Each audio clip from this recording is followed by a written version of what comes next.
నాయకులంతా ఏకం అవ్వాలని మాట్లాడుతున్నారు. ఈయనకేం సంబంధం అమ్మా, ఈయన రెడ్డిగా మారిపోయాడు కదా. ఈయనది కాపు కులం కాదు, ఇప్పుడు రెడ్డి కులం. అంటే ఎవరో ఎక్కడో ఏదో పందెం కాసి రెడ్డిగా మార్చేసుకున్నటువంటి వ్యక్తి కాపులకి ఏం ఉపయోగపడతాడమ్మా? ఇప్పుడు వాస్తవంగా రాజకీయాలలో ఛాలెంజ్లు ప్రతి ఛాలెంజ్లు ఉంటాయి. అంత మాత్రం చేత కులాన్ని మార్చుకోడు ఎవడు కూడా. ఈయన మార్చుకున్నాడు కాబట్టి ఈయన రెడ్డి, కాపు కాదు. ఈయన చెప్పవలసినటువంటి విషయాలు మనం వినాల్సిన అవసరం లేదు. ఒక కాపుగా నేను చెప్తున్నా, ఆయన కాపు కాదు, రెడ్డి. కాబట్టి ఆయన కాపు కులం గురించి మాట్లాడడం చాలా హాస్యాస్పదంగా ఉంది. ఎందుకంటే ఏవేవో మాట్లాడుతున్నాడు, ఇంకా కాపుని అనుకుంటున్నాడు. అతను కాదు, రెడ్డిగా మారిపోయాడు.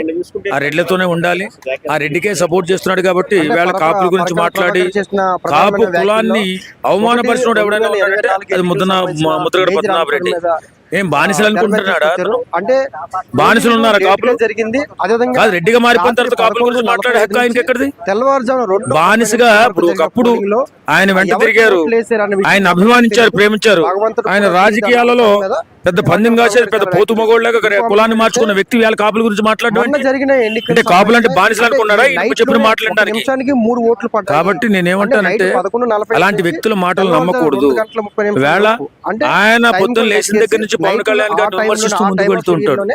ఏమి ఆయనకి కాపుని అభిమానించేవాడు, కాపుని ప్రేమించేవాడు, కాపుల ఎదుగుదలని చూసి ఆనందించేవాడు ఎవడైనా ఉన్నాడంటే అది వానికి విలువ ఇవ్వాలి.